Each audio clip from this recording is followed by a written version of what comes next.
نحمده ونصلي على رسوله الكريم اللهم صل على محمد النبي الأمي وعلى آله وأصحابه وبارك وسلم۔ عقائد اہل السنہ والجماعہ میں ہمارا آج کا مذاکرہ ہے قیامت کی علامات کبریٰ، قیامت کی بڑی نشانیاں۔ قیامت کی بڑی نشانیوں میں سے تیسری علامت یا تیسری نشانی وہ نزول حضرت عیسیٰ علیہ السلام ہے، یعنی حضرت عیسیٰ علیہ السلام کا آسمانوں سے نازل ہونا، اترنا اور دجال کو قتل کرنا۔ حضرت عیسیٰ علیہ السلام کے نزول کا عقیدہ قرآن کریم، احادیث متواترہ اور اجماع امت سے ثابت ہے۔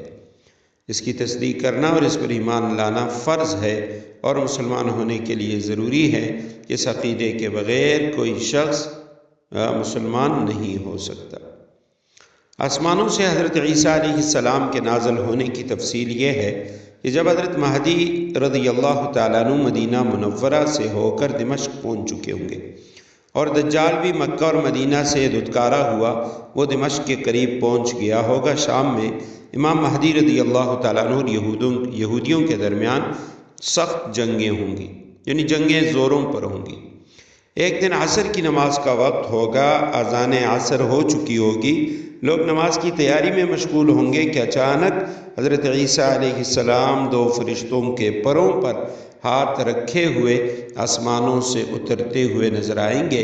سر نیچے کریں گے تو پانی کے قطرے گریں گے، سر اونچا کریں گے تو چمکدار موتیوں کی طرح دانے گریں گے۔ دمشق کی جامع مسجد کے مشرقی جانب کے سفید رنگ کے مینارے پر اتریں گے اور وہاں سے سیڑھی کے ذریعے نیچے اتریں گے۔ حضرت عیسیٰ علیہ السلام عدل و انصاف قائم کریں گے، عیسائیوں کی صلیب توڑ دیں گے۔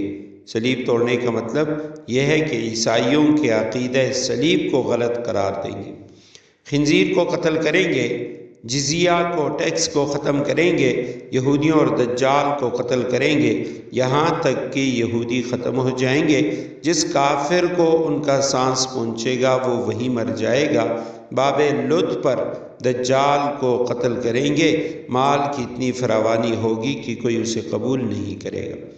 حضرت امام مہدی رضی اللہ تعالیٰ عنہ کی وفات کے بعد تمام انتظام حضرت عیسیٰ علیہ السلام سنبھالیں گے، اور آسمانوں سے اترنے کے بعد بھی حضرت عیسیٰ علیہ السلام نبی ہی ہوں گے، کیونکہ نبی منصب نبوت یہ نبی سے کبھی معزول نہیں ہوتا، کبھی واپس نہیں لیا جاتا، لیکن اس وقت امت محمدیہ کے تابع، مجدد اور عادل حکمران کی حیثیت میں ہوں گے۔ دجال کو قتل کرنے کے بعد حضرت عیسیٰ علیہ السلام مسلمانوں کے احوال کی اصلاح فرمائیں گے۔ اللہ تعالیٰ کے حکم سے انہیں کوہ طور پہ لے جائیں گے۔ 40 یا 45 برس بعد ان کی وفات ہوگی۔ اس دوران نکاح بھی کریں گے، ان کی اولاد بھی ہوگی، مدینہ منورہ میں انتقال ہوگا، اور حضور اکرم صلی اللہ علیہ وسلم کے روضہ مبارکہ میں دفن ہوں گے۔ آپ علیہ السلام کے بعد قحطان قبیلے کے ایک شخص جہجہ وہ حاکم بنیں گے، اور ان کے بعد کئی نیک اور عادل حکمران آئیں گے۔ پھر آہستہ آہستہ نیکی کم ہونا شروع ہو جائے گی اور برائی بڑھنے لگے گی۔ اس کے بعد قیامت کی علامت کبریٰ میں سے ایک بڑی نشانی وہ یاجوج اور ماجوج ہے۔ یاجوج اور ماجوج یہ قرآن کریم میں بھی ان کا ذکر ہے۔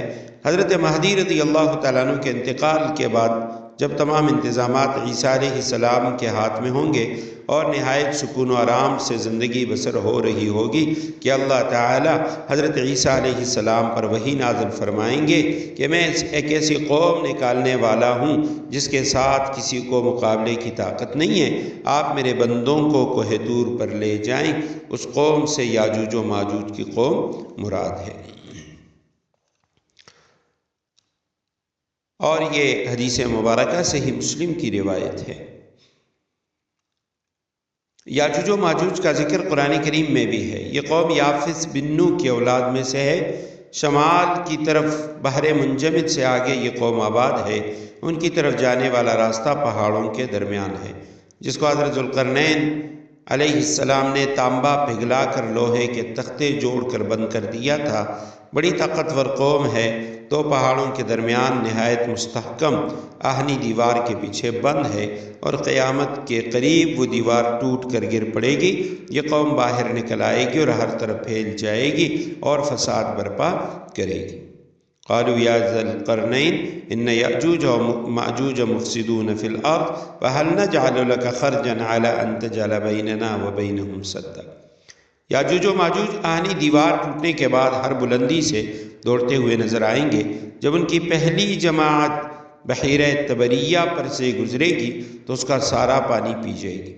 جب دوسری جماعت گزرے گی تو کہے گی یہاں کبھی پانی تھا۔ یاجوج و ماجوج کی وجہ سے حضرت عیسیٰ علیہ السلام اور مسلمان بڑی تکلیف میں ہوں گے۔ کھانے کی قلت کا یہ عالم ہوگا کہ بیل کا سر وہ 100 دینار سے بھی قیمتی اور بہتر سمجھا جائے گا۔ حضرت عیسیٰ علیہ السلام یاجوج و ماجوج کے لیے بد دعا کریں گے۔ اللہ سبحانہ وتعالیٰ ان کی گردنوں میں ایک بیماری پیدا کر دیں گے جس سے سارے مر جائیں گے اور زمین بدبو اور تعفن سے بھر جائے گی۔ حضرت عیسیٰ علیہ السلام کی دعا سے اللہ سبحانہ وتعالیٰ بڑی بڑی گردنوں والے پرندے بھیجیں گے جو ان کو اٹھا کر جہاں اللہ تعالیٰ چاہیں گے پھینک دیں گے۔ پھر موسلادھار عظیم بارش ہوگی جو ہر جگہ ہوگی، کوئی مکان یا کوئی علاقہ ایسا نہیں ہوگا جہاں یہ بارش نہ پہنچے۔ وہ بارش پوری زمین دھو کر صاف و شفاف کر دے گی اور اس زمانے میں زمین اپنی برکتیں ظاہر کرے گی۔ ایک انار ایک جماعت کے لیے کافی ہوگا، اس کے چھلکے کے سائے میں پوری جماعت بیٹھ سکے گی۔ ایک اونٹنی کا دودھ بڑی جماعت کے لیے، ایک گائے کا دودھ ایک قبیلے کے لیے اور ایک بکری کا دودھ ایک چھوٹے قبیلے کے لیے کافی ہوگا۔ اس کے بعد آپ صلی اللہ علیہ وسلم نے قیامت کی علامت کبریٰ میں سے ایک علامت دھوئیں کا نکلنا، اس کا ذکر فرمایا۔ عیسیٰ علیہ السلام کے بعد کئی حکمرانوں تک نیکی غالب رہے گی، پھر آہستہ آہستہ شر غالب ہونا شروع ہو جائے گا، اور ان دنوں آسمان سے ایک بہت بڑا دھواں ظاہر ہوگا جس کا ذکر قرآن کریم میں بھی ہے۔ جب یہ دھواں نکلے گا تو ہر جگہ چھا جائے گا، جس سے مسلمانوں کو زکام اور کافروں کو بے ہوشی ہو جائے گی۔ 40 دن تک مسلسل یہ دھواں چھایا رہے گا اور 40 دنوں کے بعد آسمان صاف ہو جائے گا۔ پھر قیامت کی ایک بڑی نشانی زمین کا دھنسنا۔ اسی زمانے میں 3 جگہ سے زمین دھس جائے گی، خسف بالمشرق وخسف بالمغرب وخسف بجزیرۃ العرب۔ ایک جگہ مشرق میں، ایک جگہ مغرب میں اور ایک جگہ جزیرہ عرب میں۔ اس کے بعد ایک بڑی نشانی سورج کا مغرب سے طلوع ہونا۔ قیامت کی علامت کبریٰ میں سے ایک بڑی علامت ہے کہ سورج مغرب سے طلوع ہوگا۔ قرآن کریم احادیث مبارکہ میں اس کا ذکر موجود ہے۔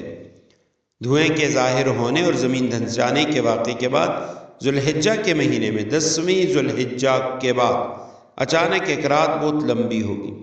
مسافروں کے دل گھبرا کر بے قرار ہو جائیں گے، بچے سو سو کر اکتا جائیں گے، جانور باہر کھیتوں میں جانے کے لیے چلانے لگیں گے، تمام لوگ ڈر اور گھبراہٹ سے بے قرار ہو جائیں گے۔ 3 راتوں کے برابر وہ رات ہوگی۔ تو اس کے بعد سورج ہلکی سی روشنی کے ساتھ مغرب کی طرف سے طلوع ہوگا اور سورج کی حالت ایسے ہوگی جیسے اس کو گہن لگا ہوا۔ اس وقت توبے کا دروازہ بند ہو جائے گا، کسی کا ایمان یا گناہوں سے توبہ قبول نہ ہوگی۔ سورج آہستہ آہستہ اونچا ہوتا جائے گا، جب اتنا اونچا ہو جائے گا جتنا دوپہر سے کچھ پہلے ہوتا ہے تو واپس مغرب کی طرف غروب ہونا شروع ہو جائے گا اور معمول کے مطابق غروب ہو جائے گا۔ پھر حسب معمول طلوع غروب ہوتا رہے گا۔ مغرب سے سورج غروب طلوع ہونے والے واقعے کے 120 سال بعد قیامت کے لیے سور پھونکا جائے گا۔